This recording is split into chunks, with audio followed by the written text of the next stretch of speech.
Welcome to All Pro Football Data. My name is Jim Coburn, and today's episode we're talking about top 10 NFL rookie wide receivers based on data.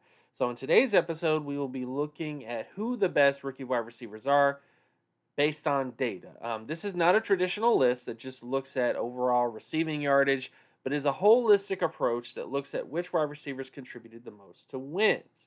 So again, this is a little bit different than how other people do rookie wide receiver rankings in terms of like rookies in the past. We're going to be looking at data from 1994 until 2023. So if there are players from the past, like the 80s and the 70s and 60s and stuff like that. If you want me to do a video like that in the future, just let me know in the comment section below. But this will just focus on sort of the modern era, the 90s to the 2000s to the modern era of football that we have right now. Now, the process for this, as I stated before, the scoring for the top 10 is based on era adjusted production. And the production is also adjusted for what correlates the most to wins in the NFL. So while you will see many people claim in the comment section that Puka Nacua had the best rookie season in history due to his high receiving yardage last year, there are other factors that make a wide receiver more impactful than just yardage. Nacua had a great modern day NFL season, but it is not as impactful to wins as the other wide receivers on this list. So again, I already know that this video is going to be debatable to some people. Some people are going to claim, well, how can you possibly not have Puka Nacua on this list? And again, I'm not even a big hater on Puka Nacua. Puka Nacua definitely was in the top 20 when I did my data grades for the top 10 rookies that we're going to be talking about today. But again, the things that really matter to wins, the things that are correlative to wins, these other wide receivers did better than Nacua, which is why they scored better. So, what are those things, in terms of wide receiver correlations? What are the biggest things when it comes to wins at the wide receiver position? And when I did a very comprehensive study, taking a look at wins and what correlates the most, these were the statistics that did. So, things like touchdowns are much more impactful than just receptions and yardage. Things like the success percentage, which if you want to learn more about that metric, you can go to Pro Football Reference, but that takes a look at a wide receiver's ability to not only get first downs, but also put them in good down and distance. So basically, if they make up like 40% of the yardage on first down, or 60% on second down, or 80% on third down, etc., it kind of looks at those types of things. What percentage of yardage that they get that led to those situations. So the success percentage has shown to be a very big indicator in terms of actual, winning of football games. Another thing that's really important is catch percentage, yards per target. Those are also big correlative numbers based on data. On top of that, micro data, which again takes a look at those really correlative things, which is like the success percentage, the yards per target, and those other sort of things. TD percentage is also really important. The total rec number is important, and touchdowns and first downs is also important. All the numbers are important to a certain extent, but the big things that I did in terms of the scoring is the players who did really well in these particular metrics. Again, the metrics that really stood out the most in terms of winning football games, the thing that matters, and not the yardage, not the other stuff like that, the fantasy football purpose type of things, but just the things that really matter to winning football games. The wide receivers that we're about to see did the best in terms of these metrics, and we're going to get to that list right now. So, number 10 on this list of the top 10 best rookie wide receivers since 1994, we have Lee Evans. Lee Evans had a 96.17 out of 100 win correlation score.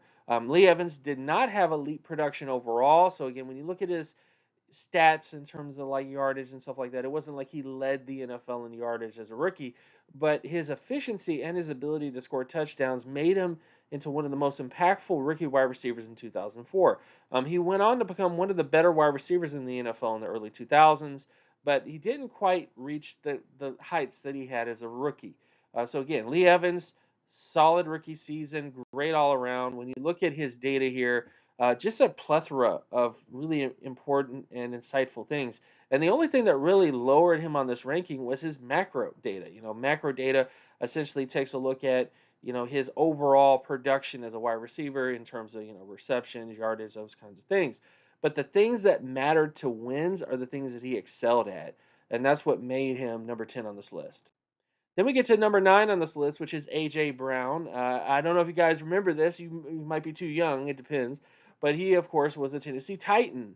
And as a Tennessee Titan in 2019, he had an incredible rookie season with a 96.29 out of 100 win correlation score. A.J. Brown did not have the best rookie season in terms of overall production, kind of like Lee Evans, but he excelled at the little things his rookie year in terms of yards per target, touchdown percentage, first down slash TDs overall, and all those different kind of metrics. So again, when you look at his data here, there were some things he didn't do the best, but when you look at touchdowns, yards per target, TD percentage, his micro data, his overall rec data, and first down and TD percentage combined, those are things that he did really, really well. His success percentage was a little lower. Again, that's what kind of lowers him down. Catch percentage also was a little bit lower, but all the other metrics here were really fantastic for A.J. Brown. And again, that's why he is number 9 on this list. Then, of course, we get to number 8 on this list, which is Terry McLaurin in 2019. His win correlation score was 96.85 out of 100. Terry McLaurin, like A.J. Brown, excelled in touchdowns and his overall efficiency as a wide receiver. McLaurin was also a little bit older when he entered the NFL as a rookie, but he wasted no time in establishing himself as a legit number 1 option. So the one thing that you can really say about McLaurin that was really positive is yes, he was older, but he hit the ground running, and that's what you really want to see out of those older wide receivers. You don't want them to take 2-3 years to pop when you are already entering the NFL really old. So, but good overall data for him there. When we look at his chart, taking a look at his chart, a lot like A.J. Brown, his success percentage was not the best. His catch percentage wasn't the best, but every other metric from touchdowns to yards per target, TD percentage, macro data, micro data, rec, all that stuff was all fantastic. So again, Terry McLaurin, from a holistic standpoint of his data, was fantastic and really helped contribute to his ranking on this list. Then, of course, we get to number 7 on this list, which is Juju Smith-Schuster in 2017. Now, his win correlation was 96.94 out of 100. Juju Smith-Schuster is known more for his social media prowess and his production in the NFL, but as a rookie, he dominated in the stats that matter to NFL success. Juju may not reach the heights of his early career entry, but what he did in 2017 should not be forgotten. So the biggest thing to remember with Juju is that he was so good in terms of his initial entry into the NFL, in terms of his ability to be successful as an NFL wide receiver. And then after those first early years, he kind of tapered off to where he is now, where he's kind of a journeyman wide receiver. But that beginning of his career, when you look at his statistics here, was fantastic. His TD percentage, his catch percentage, yards per target, all that stuff was just fantastic. His overall ability from a efficiency standpoint and just regular rec standpoint was fantastic. So it's interesting to see where his career has, kind of ended up, but his overall data was very, very impactful as a rookie, and you just kind of wonder, like, man, if some things had gone a little bit better here in his career, what could have been? Because he definitely was fantastic in the early parts of his career. Then, of course, we get to number 6 on this list, which is Michael Clayton in 2004. His win correlation was 97.09 out of 100. Michael Clayton had a large drop from his rookie season. That's why some people kind of consider him to be a one-hit wonder at the wide receiver position. But in 2004, he had a massive entrance in the NFL. He dominated in overall production and efficiency to become one of the best wide receivers in the NFL in 2004. It's a shame he did not improve on these numbers, but he truly was dominant that season. So when you look at his most relevant production scores, he just dominated. Everything was fantastic. His efficiency, his overall production, all those things were just fantastic for him. And when you look at his numbers, even compared to today's NFL, fantastic numbers overall for him. And again, that's why he's number 6 on this list. Then we get to number 5 on this list, which is Justin Jefferson in 2020. His win correlation score was 97.60 out of 100. Some might want Jefferson higher on this list, but the only metrics that really held him back was his TD percentage and first down percentage. Everything else about his 2020 season was dominant. And he built on that season to be the most dominant wide receiver in the NFL.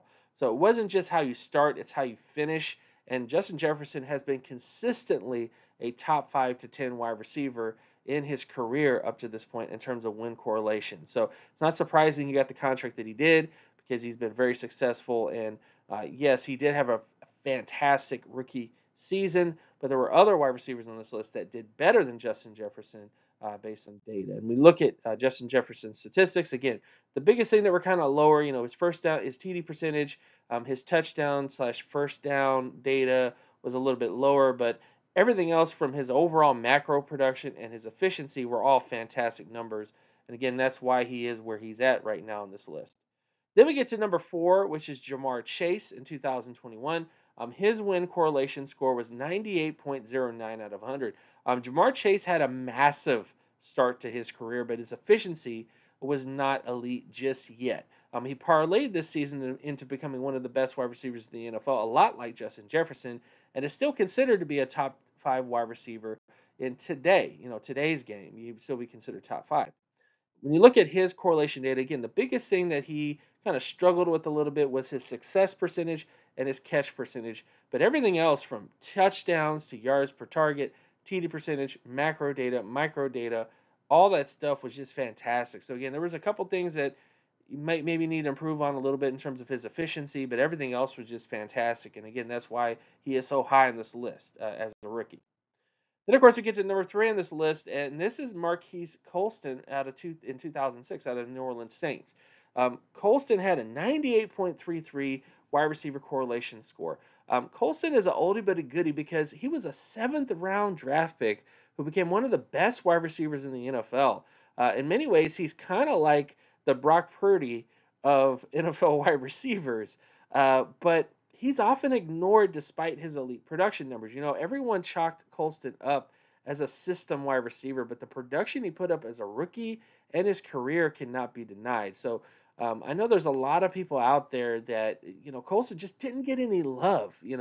Again, there were so many star players on the New Orleans Saints in terms of other wide receivers, and there was just a lot of things about that offense that a lot of people just kind of discount people on. But Colston was fantastic as a rookie, and his overall career on the Saints was fantastic. So, kudos to him. I think if you really go back and watch his game, you'll be pleasantly surprised with what you see because he was a fantastic wide receiver who just didn't get the love that he really should have got because everybody just said it was a system. It's a system. It's a system. It's a system. When in reality, he's a very good NFL wide receiver, and his rookie season really showed that. Then when you look at his overall data here, again, everything was fantastic. His macro, his micro data, everything was just immaculate in many ways in terms of all of his data here. And I'm just really excited to see who else is here as we get to number 2 on this list, which might be a little controversial to the baby boomers, okay? Maybe not the baby boomers, maybe the millennials. Maybe it's the millennials that might find this controversial. My personal pick for the best rookie wide receiver would be Randy Moss. But this is based on data. This is based on win correlation. So again, I'm divorcing myself from my personal feelings. But Randy Moss is by far one of my favorite wide receivers of all time, just from my eyeball test standpoint. Because based purely on an eye test, what he did to the Dallas Cowboys in particular, catching 3 touchdowns for 163 yards on his first 3 passes in that game, is crazy. However, based on his cumulative data, he ranked 2nd. So, Randy Moss, great season. If it was me personally, based on somebody who watched him play in 1998 and just existed during the early 2000s and the late 90s, I would have him much higher, if not the best rookie wide receiver on this list. But again, just to be fair to the data, to be fair to the method that I used, to divorce myself from it, he is number 2 on this list versus number 1, but it was very, very close. And you're going to see how close it was. And again, just taking a look at his, relevant data right here, success percentage and catch percentage was the only things that really were off, but everything else was fantastic about Randy Moss. But the number 1 wide receiver, rookie wide receiver, on this list, based on data, based on the things that matter to wins, is Odell Beckham Jr. Now, keep in mind, the difference between Randy Moss and Odell Beckham Jr. is point 0.2 points. Okay? So again, 0.2 points. 98.40 was Randy Moss. Odell Beckham Jr. was 98.60 out of 100. Um, it. I know everybody talks about the catch. You know, the picture right here. Everybody talks about that. Everybody lived that moment, and when that happened, everybody was like, "This is one of the greatest wide receivers we've ever seen in the history of the game." Um, there is no discounting the fact that Odell Beckham Jr. was dominant in 2014 in both production and efficiency. His first down conversion rate could have been a little bit better, but the majority of his production was amazing. He did not have the type of career that many thought he might have had after that season. You know, it was almost like he peaked as a rookie, or at least in the early parts of his careers. But he will still go down as the most impactful rookie wide receiver in NFL history, at least from 1994 to 2004, 2023, excuse me, because of this season. You know, when you look at his overall most relevant production data, just fantastic across the board for him. And I am super excited about the future as we talk about the future, which is this. 2024 has a massive amount of wide receiver talent with the potential to enter the top 10 as rookies. So we got Marvin Harrison Jr., we got Malik Neighbors, we got Rome Odunze, we got Brian Thomas Jr., we got Xavier Worthy, we got Xavier Legette, we got Keon Coleman, and the list goes on. We have a ridiculous amount of rookie wide receivers in this particular draft class. And it's just going to be interesting to see what happens because all of these guys are just so talented. They could enter in the top 10 rookies in terms of how they performed as a rookie. Now, it isn't always how you start, it's how you finish. But let me know in the comment section below on who you believe has the best shot to enter the top 10 in 2024 and who you believe is the best rookie wide receiver in history. So just let me know. I think it's important to know these things because it's sports talk. We're talking about sports. It's just I take things from a data perspective. But I want to know definitely right there. But anyways, with all that stuff out of the way, thank you guys so much for watching. My name is Jim Coburn. Check out my other work at patreon.com/jcoburn. Also check out my X, formerly known as Twitter account at Geometrics. And I'll see you guys in the next episode. Peace.